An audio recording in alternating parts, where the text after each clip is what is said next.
Nakushukuru kwa swali zuri. Nirudie kidogo katika ile briefing ambayo nilifanya mwanzo. Klabu ya Young Africans ni klabu ambayo kwa sasa hivi inamilikiwa na wanachama 100%.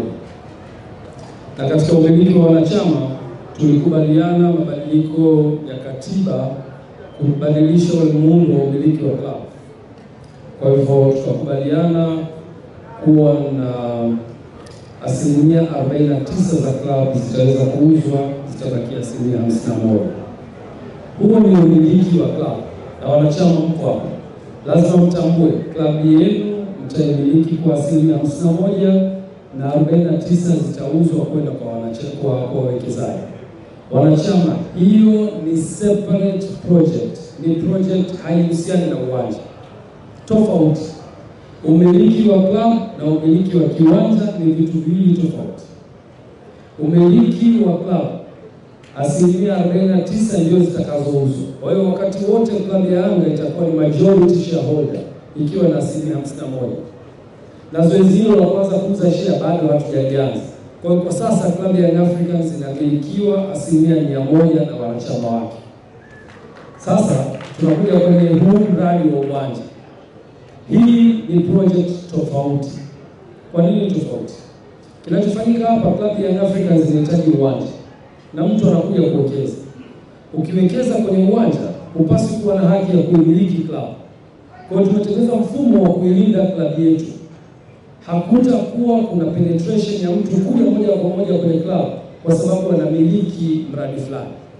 Kwa hiyo tukasema hii inapaswa kuwa ni special project, na project hii inatakiwa iwe na uongozi wake, iwe na umiliki wake. Kwa sababu Young Africans inataka kujenga uwanja na mwekezaji amepatikana. Tunachokifanya ni kufungua kampuni.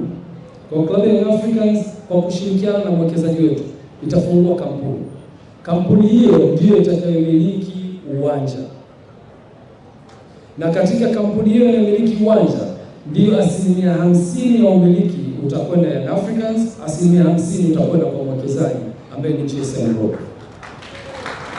Kwa hivyo Young Africans itabaki kwa 100% ya kwake.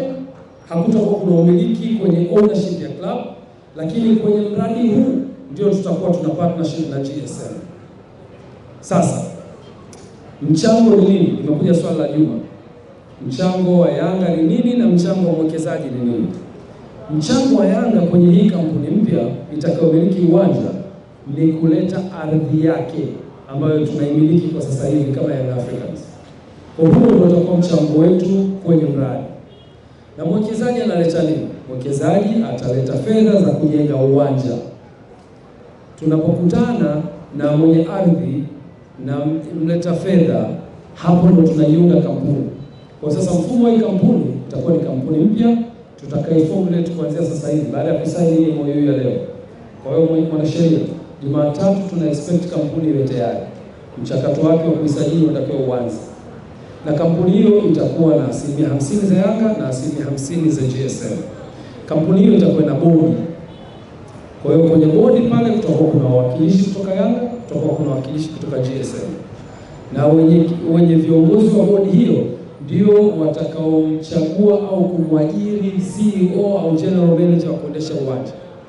Kwa hiyo operation za uwanja zitakuwa chini ya bodi. Na bodi hiyo ikimwajiri CEO au general manager au meneja wa uwanja, meneja wa uwanja na timu yake nzima watafanya majukumu ya kuendesha shughuli za uwanja. Kwa hiyo narudia, mchango wa Young Africans utakuwa ni ardhi, mchango wa mwekezaji utakuwa ni fedha. Lakini Young Africans itakuwa inaleta biashara. Tukumbuke Young Africans ni timu ya mpira wa miguu inahitaji kutumia uwanja. Kwa maana hiyo sasa Young Africans italeta biashara ya utumiaji wa uwanja straight away. Na kwa sababu uwanja huu utakuwa unamilikiwa na taasisi mbili, uwanja huu utakuwa na kila sababu ya kuihudumia Yanga exclusively, lakini la pili utatoa fursa kwa watumiaji wengine wa uwanja.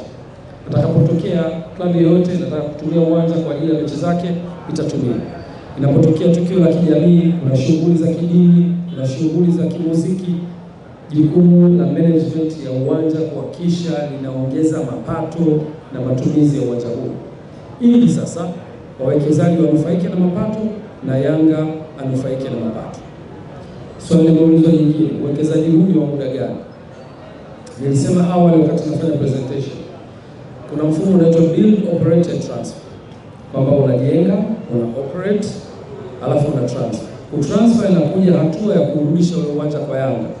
Mfumo huo tuliukataa kwa sababu tunapofanya build, operate and transfer tunaruhusu 100% za uwekezaji uendeshe uwanja na sio klabu ya Yanga Africans. Sisi tunataka sasa hivi tumiliki uwanja na kesho tumiliki uwanja. Build, operate and transfer inakupa fursa ya kumiliki uwanja utakaporudishiwa. Unaniwaambia hesabu za uwanja ziko very tricky. Nikupa mfano, uwanja wa KMC, matumizi ya uwanja kwa mechi moja ni takriban milioni 6 kwenye mechi moja.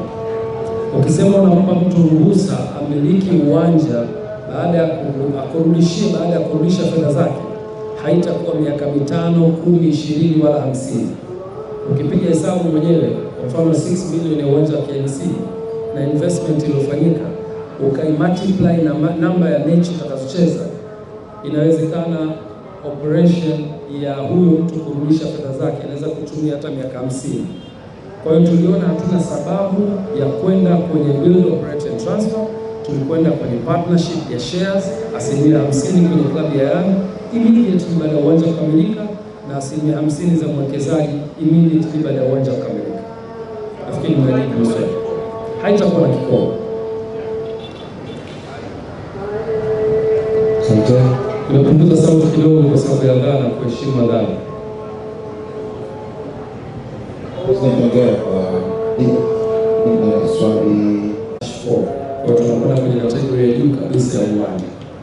Na kwa level ya club, uwanja wetu unaweza kucheza mpaka finali ya CAF Champions League. Which is the latest. Tutakuwa juu ya kategoria ya Zanzibar. Nakumbuka jana uwanja wa nakumbuka mwaka jana kuna mechi ilichezwa finali ya CAF Confederation Cup Zanzibar kwenye uwanja wa Amani Stadium.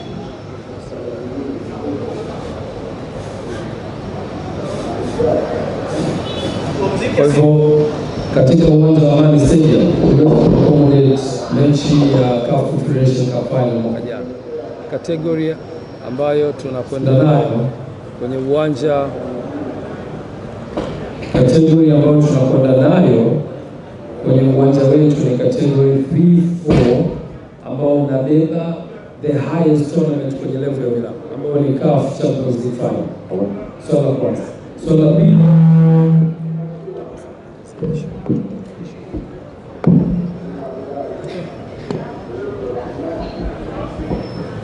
pili, swali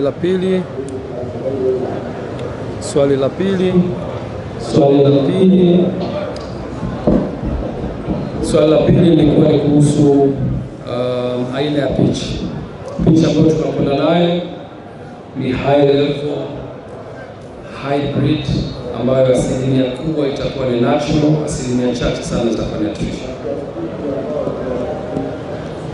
Swali lingine.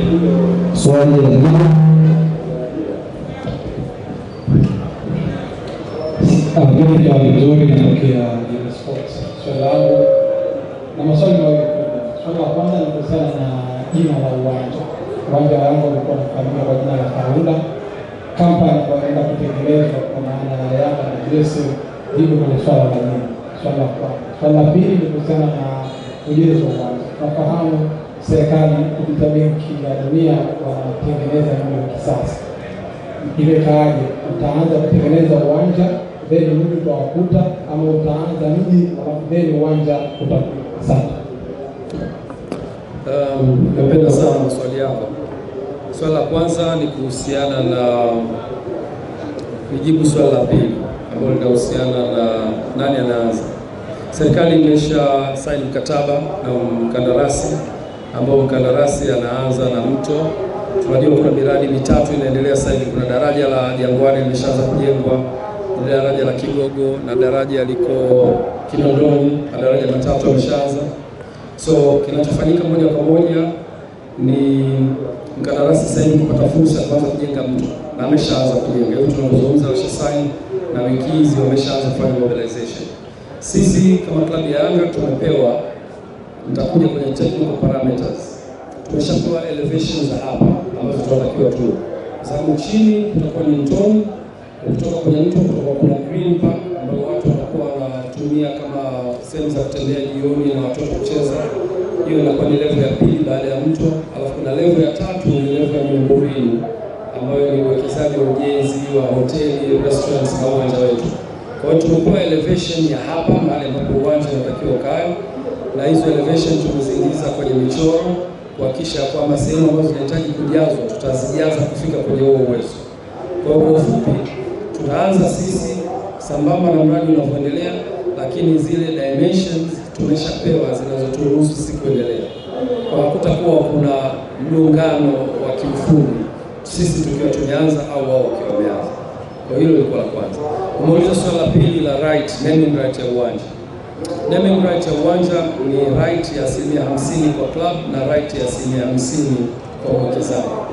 Nitakupa mfano, najua wote ni wanahabari na mnafuatilia uzuri.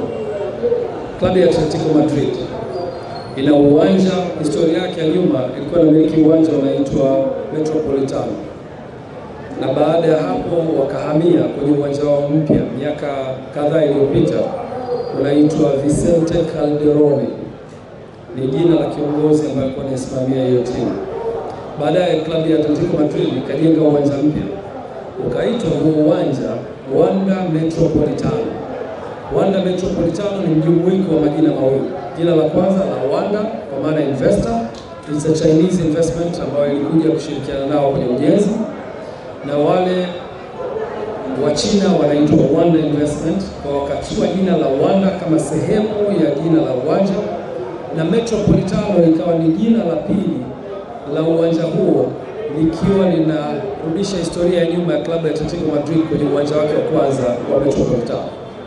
Na baadaye Atletico Madrid baada ya kumaliza mkataba wao na Wanda wakahamia kwenye kampuni ya ndege ambayo nafikiri inaitwa Riyadh Air, something like that. Kwa hiyo uwanja ukaitwa Riyadh Air Metropolitano. Na mkataba ulipokwisha wa naming right, wakampata mwekezaji mwingine kwenye eneo la jina, na sasa hivi hauitwi tena hao majina mawili, unaitwa jina jingine.